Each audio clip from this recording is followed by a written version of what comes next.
l'importance de ce chantier, donc, elle est multiple. Elle est multiple parce que c'est un gros projet. C'est un projet qui s'appelle la liaison Oise-Marne.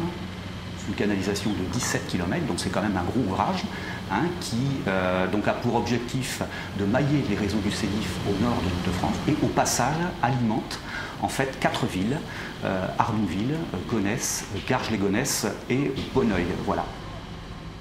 Aujourd'hui, sur environ 2 km 100, on a créé une canalisation de diamètre 800 pour mettre en distribution ces deux sources et pouvoir les mailler, notamment en cas de pollution, de sorte que les eaux venant du 77 puissent secourir les eaux du Val d'Oise et vice-versa.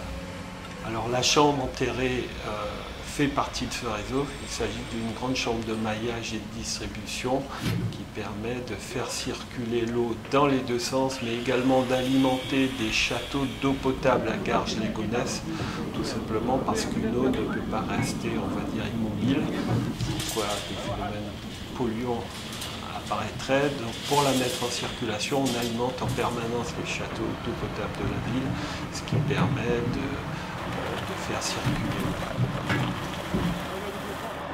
Ce sont des opérations qui ne sont pas courantes, notamment ce type de diamètre de conduite et la profondeur des ouvrages. Ça reste des opérations un peu de prestige parce qu'on est dans le génie civil, on a des beaux ouvrages, un équipement assez complexe.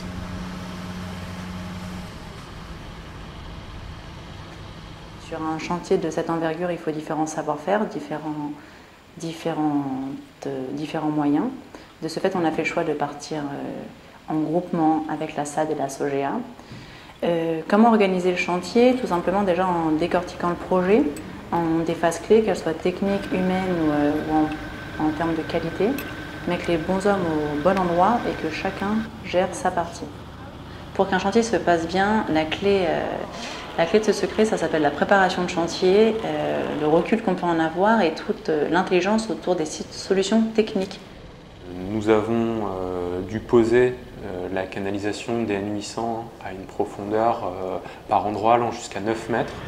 Nous avons donc utilisé les solutions de blindage correspondantes et les matériels de levage adéquats à la mise en œuvre de ces solutions de blindage afin que aucun élément ne soit laissé au hasard pour la sécurité de nos hommes lors de la pose de la canalisation. Nous avons aussi bien entendu mis l'ensemble de nos prestataires et de nos sous-traitants à la mesure de nos exigences, c'est-à-dire que les exigences en termes de sécurité que nous avons pour nous, nous les avons imposées à nos sous-traitants afin qu'il n'y ait aucun aléa sur le plan de la sécurité. Nous avons donc retenu, il y a de cela environ 1 an et demi, un groupement d'entreprises pour notamment le lot chambre d'intercommunication ainsi que le lot canalisation de transport d'eau potable. On nous a communiqué une date qui pourrait être le mois de janvier voire février 2015. J'attends avec impatience la réception de ces travaux et de manière concertée avec les deux délégataires, d'un côté la SFDE, de l'autre côté Veolia Île-de-France, de pouvoir donc mettre en service cette future canalisation que nous attendons tous, puisque ce projet a été initié depuis 1988 et c'est vrai qu'à ce jour 25 ans ont passé et maintenant à la fois nos élus et les fonctionnaires que nous sommes, nous souhaitons qu'ils puissent se concrétiser et qu'ils puissent donc bénéficier ou faire bénéficier les 4 communes ainsi que le Sénif en cas de secours.